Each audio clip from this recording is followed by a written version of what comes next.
Hello everyone, I am back with the topics. These three topics I am going to cover in this video. Private sector, because we've already covered public sector expansion, right? Public sector health infrastructure expansion, we'll talk about private as well. Medical tourism is a very big term, very important topic. Then comes Indian system of medicine, okay? So these I am going to cover in this. Let's come to the private sector health infrastructure first.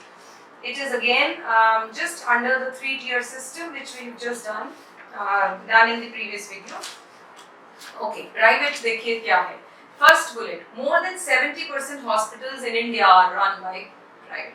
So it means बहुत कम proportion ही है, 30% है जो government run hospitals हैं.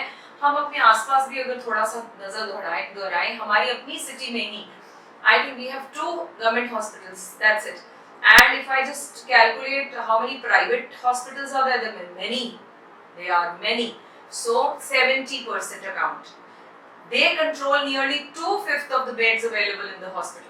So majority of the hospital beds are covered by private sector. Nearly 60% of dispensaries are run by the private sector. Again majority, okay. They provide healthcare for 80% outpatient and 46% inpatient. ये कौन से होते हैं? एक होता है patient सिर्फ consult करने आते हैं एंड देन दे गो. एक क्या होते हैं पेशेंट को एडमिशन दिया, एडमिट किया और फिर देन उनको रिलीज किया गया. तो कितने हैं percentage? 80% and 46%. Private sector has been playing a dominant role in medical education. Of course we can see that 70% hospital, 60% जो है that is what we said dispensaries. So majority जो है वो that is covered by the private sector. So they play a very important role in medical education, training, research, medical technology, diagnosis, manufacture and sale of pharmaceutical, hospital construction and the provision of medical services. सब कुछ में ही वो बहुत ज़्यादा काम कर रहे हैं. In 2001 and 2, there are more than 13 lakh medical enterprise employing 22 lakh people. Just wanted to show the figures. ये आपको सारी याद नहीं करनी, लेकिन हाँ मेजॉरिटी है प्राइवेट सेक्टर. हॉस्पिटल्स कितने ज्यादा है वो पहले वाले 4 बुलेट्स को आप बहुत अच्छे से पढ़ने वाले हैं. Then comes medical tourism. Let me tell you something about medical tourism. Medical tourism means लोग यहाँ आते हैं as tourist, but for what? On medical grounds, right? So बहुत बार होता है हमारे यहाँ से भी लोग फॉरेन जाते हैं किसी तरह का प्रॉब्लम का इलाज कराने के लिए. So why do we go to some other country to get the treatment? Because we feel that they are better. They are better in maybe good doctors, infrastructure. यही important होता है. Okay. So what do? We हमारे यहाँ के लोग they prefer कि ये particular problem के लिए हमें वहाँ जाना चाहिए. आपको पता है हमारे देश में medical tourism is very high. अब क्यों? क्योंकि हमारे पास भी equally good infrastructure है. Equally good when I say I am comparing with European countries and Western countries. So what am I saying is we have equal infrastructure, good infrastructure. That is why people come to India. Knee replacement, liver replacement, cosmetic, ये सब हमारे यहाँ बहुत ज़्यादा अच्छा है. और ऊपर से अच्छी फैसिलिटीज, अच्छे डॉक्टर, ऊपर से सस्ता भी है. अब आप कहेंगे कि वैसे रूटीन में अगर आप मेरे से पूछे, हम ऐसे नहीं कहते किसी से भी. Say for example I have fever, I am asking my friend please refer a doctor who is a cheap doctor. सस्ता डॉक्टर बताओ, नहीं. हम क्या बोलते हैं? हमें अच्छा डॉक्टर बताओ. वो कहती है ये बहुत अच्छे डॉक्टर हैं, आप जाइए, और महंगे भी नहीं है. आप मेरी बात समझ रहे हैं? It's not only the cost which comes first when it comes to getting the treatment done. Yes, it plays very important role because आपके कॉस्ट आपकी पॉकेट को लगने वाली है. So अगर कम हो और बहुत अच्छा हो तो बहुत ही बढ़िया. So हमारे देश में ऐसा है. So we are world renowned for medical tourism. So let's reach to this. Health services in India combine latest medical technologies with qualified professionals. Moreover, health services are cheaper in India. As moreover में लगाया, ऐसे नहीं सीधा बोला सस्ती है इसलिए.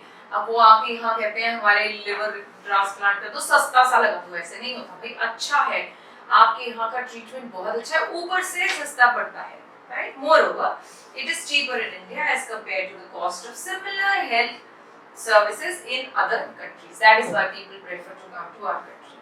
As a result, foreigners come to India for surgeries, liver transplant, dental, cosmetic, as I mentioned. 2004-5 में 1,50,000 foreigners ने visit किया था और 2012 में 100 बिलियन रुपीस का हमने बिजनेस किया मेडिकल टूरिज्म के through. Right? So this you have to learn. Yes, it can come for 1 mark, 2 mark, short note. Okay. Then comes Indian system of medicine. अगर हम ये चैप्टर शायद कोविड से पहले पढ़ते तो आप इसकी वैल्यू ज़्यादा नहीं करते, लेकिन अब आप अच्छे से समझ पाएंगे हमारी इंडियन सिस्टम जो है जिसमें आयुर्वेदा, नेचुरोपैथी, योगा, यूनानी, ये हम अभी नाम पढ़ेंगे, Ayush department, they are working very hard in this. In fact, during this virus spread, other nations are looking at India, what are they doing? अगर हम कहते हैं काढ़ा बना के P low, so they are taking it. क्या हमारी kitchen के मसालास में ही every solution is available, right? In the spices of our kitchen, every solution is available, so they look at us. क्यों? Because we were actually known for. Independence से पहले हम ऐसे नहीं थे, ये तो उल्टा, I would not say independence से पहले, उसके बाद भी ठीक था. NEP के बाद हमारे यहाँ मल्टीनेशनल्स ने ऐसा कब्जा किया कि हम अपने ही सिस्टम्स, अपनी संस्कृति, अपने सब चीजों को भूल गए. So अब वापस आ रहे हैं. So when the other nations are recognizing India for their values and for their systems, now we have also started recognizing ourselves. Okay, so let's reach to this.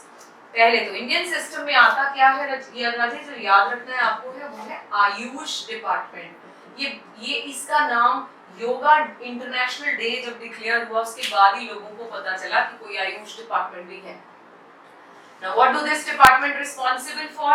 Indian system of medicines को intact रखने के लिए, उसके ऊपर हर तरह की researches देखने के लिए ये सिस्टम, ये डिपार्टमेंट रिस्पॉन्सिबल है. आपको पेपर में आयुष का फुल फॉर्म पूछा जा सकता है.